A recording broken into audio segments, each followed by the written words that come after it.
Shalom, selamat pagi jemaat dikasih Tuhan. Kembali kita berjumpa dalam renungan pagi. Mari pagi hari ini kembali saya mengajak kita semua untuk merenungkan firman Tuhan.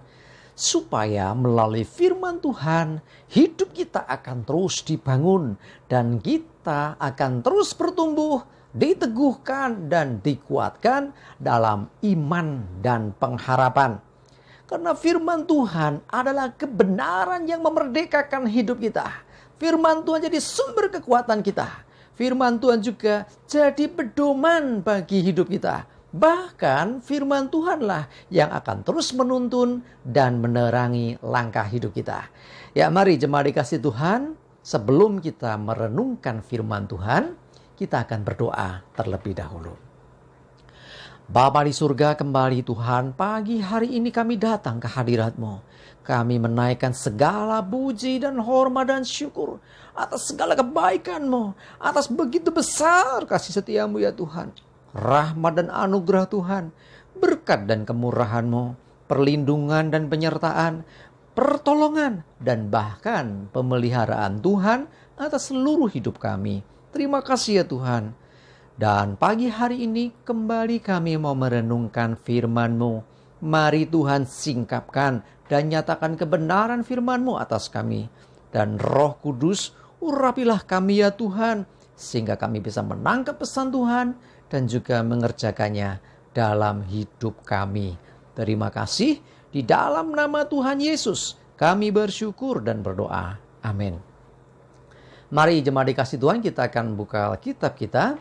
Dan renungan pagi hari ini saya ambilkan dari Filipi 3 ayat 13 sampai 14.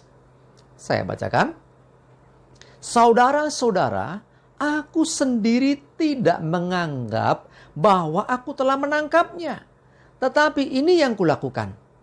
Aku melupakan apa yang telah di belakangku dan mengarahkan diri kepada apa yang di hadapanku.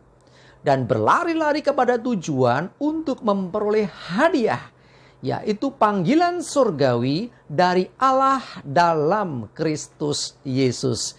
Jemaat dikasih Tuhan, apa yang dinyatakan dalam surat Rasul Paulus kepada jemaat di Filipi ini jelas sekali, supaya ya kita belajar dari seorang Rasul Paulus yang melupakan apa yang di belakangnya dan mengarahkan diri kepada apa yang di hadapannya. Ada satu statement mengatakan begini. Orang yang tidak bisa berdamai dengan masa lalu, dia tidak punya masa depan. Ya, kenapa begitu? Karena hidupnya berkelut dengan masa lalu. Sesuatu yang sudah lewat, sesuatu yang seharusnya sudah tidak kita kerjakan lagi, sesuatu yang sudah kita tidak jalani lagi, tapi masih membekas. Mungkin itu bicara sesuatu yang mengecewakan hati kita, sesuatu yang menyakitkan kita, sesuatu yang pokoknya ya istilahnya mempengaruhi hidup kita gitu ya. Masa lalu itu bisa sangat mempengaruhi hidup seseorang. Bahkan tidak sedikit orang tidak bisa melangkah ke masa depan karena terbelenggu dengan masa lalu. Ya, hidupnya seakan-akan di masa lalu, penyesalan. Ya, merasa ya gagal, merasa ya pokoknya sesuatu yang terjadi itu mengecewakan dirinya. Ya, jemaat dikasih Tuhan, dengar baik.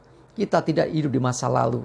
Ya, Tuhan datang kepada kita ya dalam hidup kita untuk memberi hari depan. Hari depan yang penuh pengharapan, bukan masa lalu. Ya, kita boleh punya masa lalu yang buruk, tetapi kita punya masa depan yang penuh pengharapan di dalam Kristus Yesus Tuhan. Karena itu, biarlah masa lalu menjadi masa lalu yang tidak perlu lagi untuk kita jadikan sesuatu yang mempengaruhi hidup kita. Sekalipun tidak dipungkiri, masa lalu juga punya peranan hingga hidup kita di masa kini. Ya, mungkin ada peristiwa-peristiwa kegagalan, menyedihkan, menyakitkan ya di masa yang lalu. Mungkin juga ada peristiwa yang indah, yang menyenangkan. Mau indah, mau buruk seperti apapun, kita tidak lagi ada di sana. Ayo, tatap hari depan.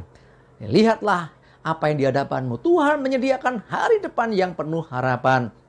Mari mengarahkan diri kepada yang di hadapan kita. Dan berlari-lari kepada tujuan untuk memperoleh hadiah, yaitu panggilan surgawi. Ya, kejar apa yang menyenangkan Tuhan, apa yang dikehendaki Tuhan, panggilan Tuhan atas hidup kita. Itu lebih penting daripada apa yang terjadi di masa yang lalu.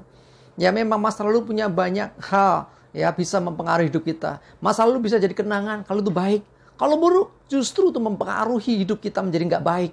Ya masa lalu itu bisa juga menjadi pelajaran buat kita. Ya sekali waktu melihat ke belakang seperti orang nyetir mobil gitu ya, nggak salah sih lihat spion. Tetapi jangan fokus di spion terus karena spion lihat belakang terus. Kita bisa nabrak kalau kita nggak melihat ke depan. Fokuslah depan. Sekali waktu lirik saja. Oh ya aman di belakang ya, cuman pengen tahu di belakang kan. Tetapi tidak boleh kita terus lihat ke belakang.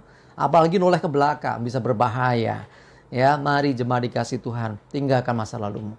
Kita boleh punya masa lalu yang buruk, tetapi satu hal kita harus yakin, kita punya masa depan yang baik, masa depan yang penuh pengharapan.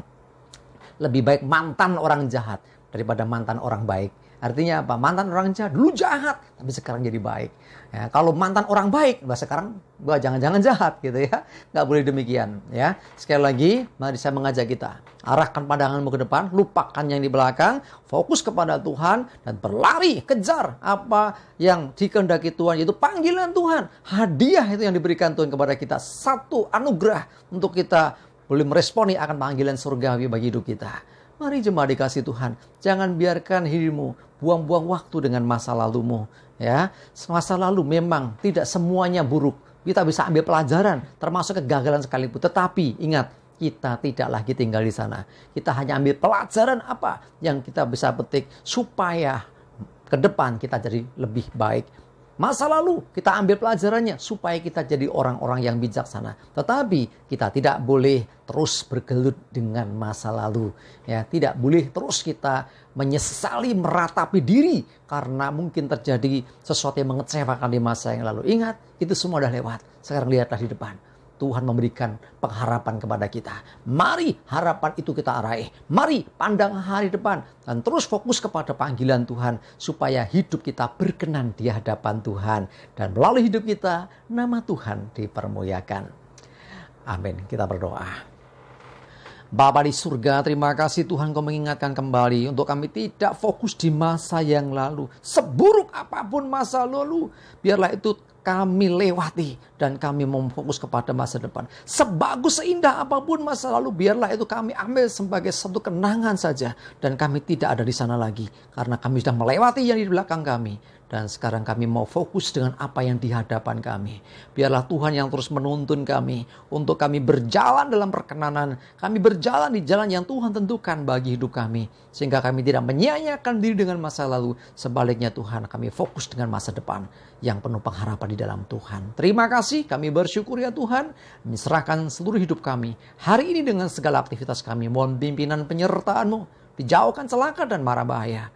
Biarlah damai, sejahtera, dan berkat Tuhan menyertai kami semua. Terima kasih, di dalam nama Tuhan Yesus kami bersyukur dan berdoa. Amin. Mari jemaat dikasih Tuhan, tetap semangat terus, maju terus dalam iman dan pengharapan. Selamat berakhir pekan, Tuhan Yesus memberkati kita semua. Amin.